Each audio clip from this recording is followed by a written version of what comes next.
رقت عيناي شوقا ولطيبة ظرفت عشقا فأتيت إلى حبيبي فاهدأ يا قلب ورفقا صلي على محمد السلام عليك يا رسول الله السلام عليك يا حبيبي يا نبي الله السلام عليك يا رسول الله السلام عليك يا حبيبي يا نبي الله يا رسول الله. دعا ہوگی. ہمارے درمیان میں ایک اور بڑے عالم موجود ہیں جو وہ بھی عالم نوجوان ہیں لیکن الحمدللہ وہ اپنے علم کی بنیاد پر بہترین کام انجام دے رہے ہیں. علاقے کے اندر ان کی خدمات بہت زبردست ہے. وہ تحفظ پر، دین کے تحفظ پر، شریعت کے تحفظ پر ان کے مقالات، ان کے خطابات بہت اہم ہیں. ہماری خوش نصیبی ہے کہ وہ آج ہمارے ادارے میں ہیں. وہ ہمارے میرٹھ ہی میں تھے لیکن اللہ نے ان کو ایک بڑے ادارے کے لیے چن لیا اور وہ اس وقت جامع مسجد امروہہ جو ایک تاریخی ادارہ ہے اور تقریباً 100 سال پرانا ادارہ ہے، وہاں پر استاد حدیث ہے حضرت مولانا مفتی محمد رسالت حسین قاسمی صاحب دامت برکاتہم. میں ان کو دعوت دیتا ہوں کہ حضرت مفتی صاحب تشریف لائیں اور اپنے خطاب سے ہم سب کو نوازیں. السلام علیکم ورحمۃ اللہ وبرکاتہ. ان الحمد للہ نحمده ونستعینه ونستغفره ونؤمن به ونتوکل علیہ ونعوذ باللہ من شرور انفسنا ومن سیئات اعمالنا من يهده الله فلا مضل له ومن يضلل فلا هادي له ونشهد أن لا إله إلا الله وحده لا شريك له ونشهد أن سيدنا ومولانا محمدا عبده ورسوله صلى الله تعالى عليه وعلى آله وصحبه وبارك وسلم. أما بعد فأعوذ بالله من الشيطان الرجيم. بسم الله الرحمن الرحيم. قل هو الله أحد الله الصمد لم يلد ولم يولد ولم يكن له كفوا أحد.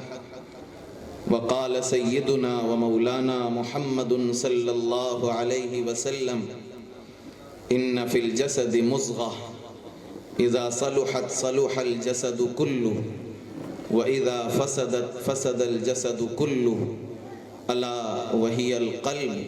صدق الله العظيم وصدق رسوله النبي الكريم. بزرگوں اور دینی بھائیوں، ابھی آپ حضرات نے مہمان محترم حضرت مولانا مہدی حسن عینی دامت برکاتہم العالیہ کا پرسوز خطاب سنا ہے.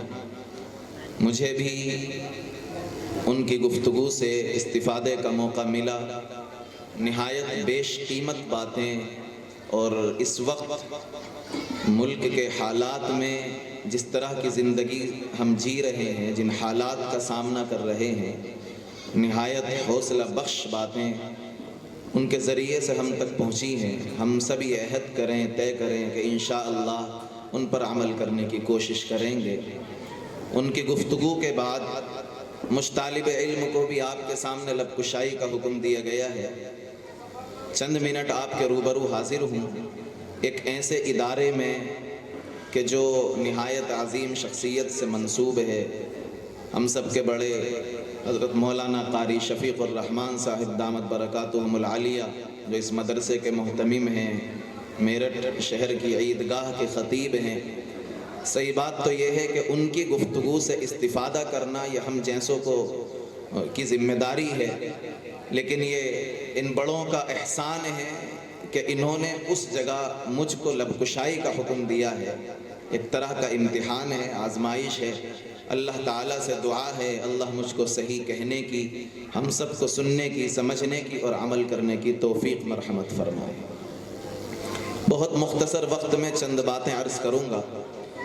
اللہ تعالیٰ نے ہم انسانوں کو دو چیزیں عطا کی ہیں۔ ایک چیز ہمارا یہ جسم ہے، باڈی ہے، اور ایک چیز اس کے اندر اللہ تعالیٰ نے رکھی ہے جس کو دل کہا جاتا ہے۔ یہ ہاتھ ہیں، پیر ہیں، آنکھیں ہیں، ناک ہے، کان ہیں، زبان ہے، یہ سارے ہمارے اعضاء ہیں، ان کو پارٹس آف باڈی کہہ سکتے ہیں، یہ جسم کے حصے ہیں۔ لیکن ان سارے حصوں میں ہماری اس پوری باڈی کے اندر جو بہت اہم حصہ ہے اس کو دل کہا جاتا ہے، اور اتنا اہم حصہ ہے کہ اگر جسم کے کسی حصے پر زخم آ جائے، انگلی میں چوٹ لگ جائے، پیر میں چوٹ لگ جائے، صرف چوٹ نہیں بلکہ اتنی کاری ضرب لگ جائے کہ ہاتھ کٹ جائے، بسا اوقات پورا ہاتھ کٹ جاتا ہے، پورا پیر کٹ جاتا ہے، لیکن انسان زندہ رہ جاتا ہے۔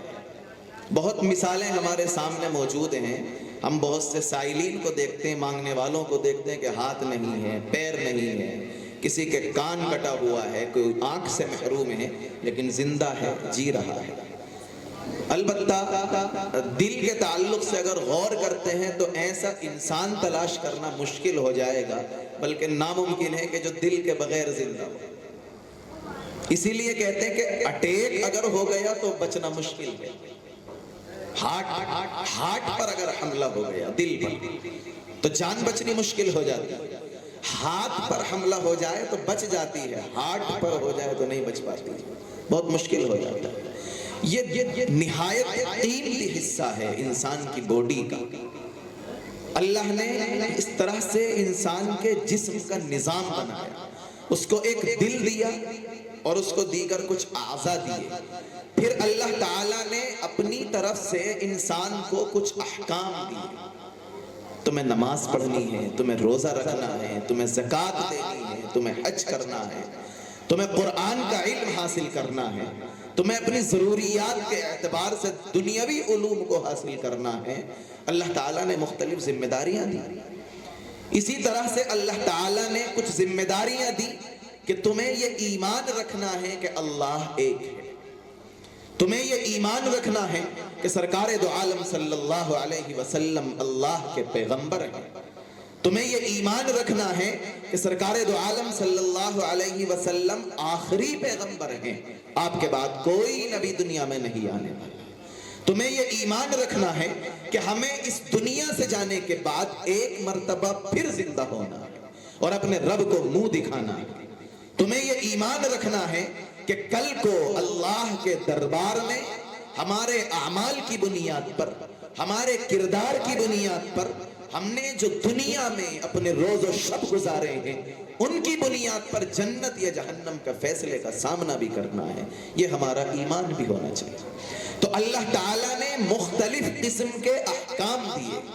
اللہ نے کچھ احکام وہ دیے جن کا تعلق ہمارے دل سے ہے، اور کچھ احکام وہ دیے جن کا تعلق ہماری باڈی سے ہے۔ بات سمجھیے گا، اللہ نے ہمارے جسم کو دو حصوں میں بانٹا، ایک ہماری باڈی کے اعضاء، دوسرا ہمارا دل۔ پھر اللہ نے جو احکام دیے ان احکام میں بھی کچھ احکام اللہ نے جوڑے ہمارے دل سے، اور کچھ احکام کا تعلق اللہ نے کیا ہماری باڈی سے۔ مثال کے طور پر نماز ہے، نماز کاہے سے پڑھتے ہیں؟ باڈی کو استعمال کرنا پڑتا ہے۔ کسی انسان کے دل اور دماغ میں نماز کے تعلق سے کتنا ہی پختہ یقین کیوں نہ ہو کہ یہ فرض ہے، لیکن بستر سے نہیں اٹھے گا تو نماز نہیں ہوگی، چاہے کتنا ہی پختہ یقین ہے، اس کا ایمان ہے کہ نماز فرض ہے، اس کے بغیر ایمان ادھورا ہو جائے گا۔ لیکن اگر اس یقین کو اپنے دل میں بٹھا کر اپنے بستر میں پڑا رہے، اپنے ہاتھوں کو حرکت نہ دے، اپنی باڈی کو حرکت نہ دے، وضو نہ کرے، رکوع نہ کرے، سجدہ نہ کرے، تو نماز ہو جائے گی؟ نہیں ہوتی۔ نماز کا تعلق انسان کی باڈی سے، یہ باڈی والا حکم ہے۔ روزہ ہے، انسان اس میں اس کی باڈی متاثر ہوتی ہے، وہ بھوکا رہتا ہے، پیاسا رہتا ہے، پیٹ کا تقاضا ہے، کچھ چاہیے لیکن اسے نہیں مل پاتا، پورے دن بھوکا پیاسا گزارتا ہے، باڈی متاثر ہوتی ہے۔ زکوٰۃ دینی ہے، انسان کتنا ہی یہ عقیدہ لیے بیٹھا رہے زکوٰۃ فرض ہے، لیکن اپنے ہاتھ استعمال نہیں کرے گا، جیب میں ہاتھ نہیں ڈالے گا، پیسے نکال کر کسی مسکین کو، غریب کو، مستحق کے زکوٰۃ کو نہیں پہنچائے گا تو زکوٰۃ ادا نہیں ہوتی۔ حج فرض ہے، انسان اس کی فرضیت کو دل میں بسائے رہے لیکن سفر نہ کرے، جزیرۃ العرب نہ پہنچے، کعبۃ اللہ کے سائے میں نہ جائے، اس کا طواف نہ کرے، وہاں نہ گھومے، سعی نہ کرے، مینا مزدلفہ میں نہ جائے، عرفات میں نہ جائے، اپنی باڈی کو نہ تھکائے تو حج ہو جائے گا؟ نہیں ہوتا۔ تو یہ سارے اعمال و احکام وہ ہیں جن کا تعلق انسان کی باڈی سے ہے، لیکن کچھ احکام وہ ہیں جن کا تعلق انسان کے قلب سے ہے، اس کے دل سے ہے، اور یہی مین ہے، یہی اصل ہے۔ یہ اگر کمزور پڑ گئے تو انسان کے سارے اعمال خراب ہو جائیں۔ یہ کیا ہے؟ ہمارا یہ ایمان ہے کہ اللہ ایک ہے۔ اس عقیدے کا تعلق دل سے ہے، اسے ماننے کے لیے اٹھنا نہیں پڑتا، اس عقیدے کو دل میں جگہ دینے کے لیے ہاتھ پیر ہلانے نہیں ہوتے، بلکہ آپ اپنے بستر میں ہو، آپ سفر میں ہو، حضر میں ہو، آپ محنت میں ہو، آپ کاروبار میں ہو، تجارت میں ہو، آپ زندگی کا کوئی عمل کر رہے ہو، یہ آپ کے دل کا ایمان ہو، یہ آپ کے دل کا اعتقاد ہو، یہ آپ کے دل میں پیوست ہو کہ میرا رب صرف ایک ہے، میرا رب صرف اللہ ہے، اسی نے اس نظام عالم کو بنایا ہے، وہی اس نظام عالم کو چلاتا ہے، اسی کے قبضے اور قدرت میں سارا عالم ہے، اسی نے آسمان کو وجود بخشا ہے، اسی نے زمین کو بچھایا ہے، اسی نے مجھے اور آپ کو پیدا کیا ہے، اسی کا احسان و کرم ہے کہ اس نے امت محمدیہ میں پیدا کر دیا، اسی کا احسان و کرم ہے کہ اس نے کلمے والا بنا دیا، اسی کا احسان و کرم ہے کہ اس نے نمازوں کی توفیق بخش دی، اس نے روزوں کی توفیق بخش دی، اس نے زکوٰۃ کے فرض ہونے پر زکوٰۃ کی ادائیگی کی توفیق بخش دی، اس نے حج کے فرض ہونے پر حج کی ادائیگی کی توفیق بخش دی۔ یہ میرا اور آپ کا ایمان ہو کہ ہمارا رب صرف اللہ ہے، وہی مارتا ہے، وہی زندگی دیتا ہے، وہی بیماری دیتا ہے، وہی شفا دیتا ہے۔ اگر اس ایمان میں کمزوری آ گئی، اگر اس عقیدے میں کمزوری آ گئی، اگر اس کے اعتبار سے دل اور دماغ کے اندر شکوک اور شبہات پیدا ہو گئے تو ہماری نمازیں بھی خراب ہو جائیں گی، ہمارے روزے بھی ضائع ہو جائیں گے، ہماری زکاتیں بھی ضائع چلی جائیں گی، ہمارے حج، ہماری قربانیاں، ہمارا راتوں کو اٹھنا، ہمارا دن میں محنت کرنا، غربا کے کام آنا، مساکین کے کام آنا، یہ سب کچھ ضائع ہو جائے گا۔ اصل اور بنیادی چیز اور مین چیز اگر کوئی مسلمان کی زندگی میں ہے تو وہ اس کا عقیدہ ہے، وہ اس کا ایمان ہے۔ میں یہاں سے یہ واضح طور پر پیغام دینا چاہتا ہوں مسلمانوں کہ آپ کے پاس آپ کا روپیہ ہو، بے شک بہت بڑا اللہ کا انعام ہے، آپ کے پاس دولت ہو، بہت بڑا اللہ کا انعام ہے، آپ کے پاس اولاد ہو، بہت بڑا اللہ کا انعام ہے، آپ کے پاس زندگی، آپ کی سانسیں، یہ بہت بڑا اللہ کا انعام ہے۔ لیکن ان سارے انعاموں میں اگر کوئی سب سے بڑا انعام ہے جس کے لیے میں اپنی جان بھی دینے تیار ہو جاؤں، جس کے لیے میں اپنا مال بھی قربان کرنے تیار ہوں، جس کے لیے اپنی آل و اولاد کو قربان کرنے تیار ہوں، جس کے لیے اپنی زمین اور جائیداد کو، اپنے گھر بار کو، سب کچھ قربان کرنے کے لیے تیار ہوں، اگر وہ اللہ کا انعام کوئی ہے تو وہ لا الہ الا اللہ محمد الرسول اللہ ہے۔ میں اس ایمان کے آگے، اللہ کے اس انعام کے آگے دنیا کے کسی انعام کی کوئی حیثیت نہیں سمجھتا۔ سارے انعام پھیکے ہیں، سارے انعام کمزور ہیں۔ میرے آقا نے اس انعام کی خاطر، اس کلمے کی خاطر، اس ایمان کی خاطر سرزمین مکہ کو چھوڑ دیا، جہاں حرم مکی ہے، جہاں کعبۃ اللہ ہے، جہاں اللہ کی تجلیات کا ہر وقت نزول ہوتا ہے، رب کائنات کے اس عظیم اور مقدس تجلی گاہ کو سرکار دو عالم صلی اللہ علیہ وسلم نے جس ایمان کی خاطر چھوڑا ہے وہ ایمان ہے لا الہ الا اللہ، اللہ کے علاوہ کوئی معبود نہیں ہے، وہی مالک ہے، وہی خالق ہے۔ ہمارا یہ ایمان ہو، ہمارے دل میں یہ اعتقاد ہو، اگر یہ ایمان پختہ اور مضبوط ہے تو روزے بھی ٹھیک ہیں، زکوٰۃ بھی ٹھیک ہے، حج بھی ٹھیک ہے، سب ٹھیک ہے۔ اور اگر ایمان ہی خراب ہو جائے تو آپ پڑھتے رہیے نمازیں، آپ دیتے رہیے زکاتیں، آپ کرتے رہیے حج، سب ضائع چلے جائیں گے، کسی کی کوئی حیثیت نہیں۔ ایک مثال لیتے ہیں یہاں بات کو سمجھنے کے لیے۔ آپ ایک کاغذ لیجئے، ایک قلم لیجئے، اس کے بعد کاپی پر لکھیے زیرو، تو اس زیرو کے کتنا اثر پڑے گا؟ زیرو تو زیرو ہی ہے، اس کی کوئی ویلیو نہیں۔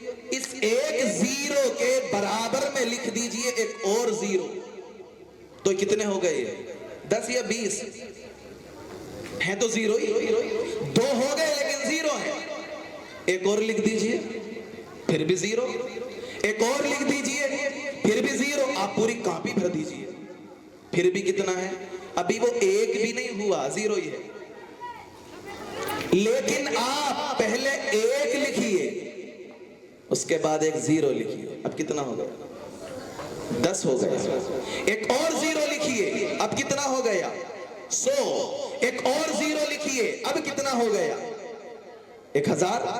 آپ جتنے زیرو بڑھائیں گے اتنا ویلیو، گنتی کی، عدد کی بڑھتی چلی جائے گی۔ یہ ایک، یہ لا الہ الا اللہ ہے، اور یہ سارے زیرو یہ میری اور آپ کی زندگی کے اعمال ہیں۔ آپ کا ایمان کمزور ہو جائے، آپ کا عقیدہ کمزور پڑ جائے، آپ نمازیں پڑھیے، زیرو ہے، آپ روزے رکھیے، زیرو ہے، آپ حج کریے، زیرو ہے۔ اس زیرو سے پہلے ایک لگانا پڑے گا، اسی ایک کو کہا جاتا ہے لا الہ الا اللہ محمد الرسول اللہ۔ آپ سب سے پہلے اس عقیدے کو پختہ کریے، اس ایمان کو پختہ کریے، اس کے بعد جتنے اعمال ہوں گے وہ سارے آپ کی طاقت کو، آپ کی ویلیو کو، آپ کی ایمانی عظمت کو بڑھاتے چلے جائیں گے، اور یہ ایک نہیں ہوگا تو سب ختم ہوتا چلا جائے گا۔ آج باطل طاقتیں، اور یہ آج کوئی نیا نہیں ہے، سرکار دو عالم صلی اللہ علیہ وسلم کے زمانے سے آج تک یہی طاقتیں کوشش میں ہیں کسی طرح مسلمان کی زندگی سے یہ ایک نکل جائے۔ مکے کی گلیوں میں بلال حبشی پر یہ ظلم اسی لیے تھا کہ یہ اللہ احد کا نعرہ چھوڑ دے، اللہ کی کبریائی کو بیان کرنا چھوڑ دے، یہی ایک کو مٹانے کا نعرہ تھا۔ آج ہم باطل طاقتوں سے گھبرا کر، باطل طاقتوں سے خوف کھا کر اس ایک کو نہیں چھوڑنا ہے۔ مضبوطی کے ساتھ یہ پیغام یہاں سے لے کر جائیے کہ میرا کل بھی ایمان تھا، میرا آج بھی ایمان ہے، اور جب تک میری سانسوں میں سانسیں ہیں انشاءاللہ جان تو جا سکتی ہے، یہ ایمان نہیں جا سکتا کہ قل هو اللہ احد، اللہ ایک ہے، اللہ الصمد، وہ بے نیاز ہے، لم یلد ولم یولد، نہ اس نے کسی کو جنا ہے نہ وہ کسی سے جنا گیا ہے، ولم یکن لہ کفوا احد، اس کا ہمسر کوئی نہیں۔ ہم دنیا کی کسی طاقت کو اس کے برابر میں نہیں بٹھا سکتے، ہم دنیا کی بڑی سے بڑی سپر پاور کو اس کا مقام نہیں دے سکتے۔ ہمارا رب صرف ایک ہے، اسی کے اشارے سے نظام عالم چلتا ہے، اور اسی کا جس دن اشارہ ہوگا نظام عالم تہس نہس ہو جائے گا۔ یہ ایمان مضبوط رکھیے۔ ان الذین قالوا ربنا اللہ، وہ لوگ جنہوں نے یہ کہا ہمارا رب اللہ ہے، ثم استقاموا، پھر وہ اس پر جمے رہے، اس پر ثابت قدم رہے، انہوں نے نہ لالچ کا اندیشہ، انہوں نے نہ لالچ سے کوئی خوف کھایا، انہوں نے نہ لالچ کے آگے اپنے قدموں کو ڈگمگایا، نہ وہ خوف کے آگے کمزور پڑے، بلکہ ثم استقاموا،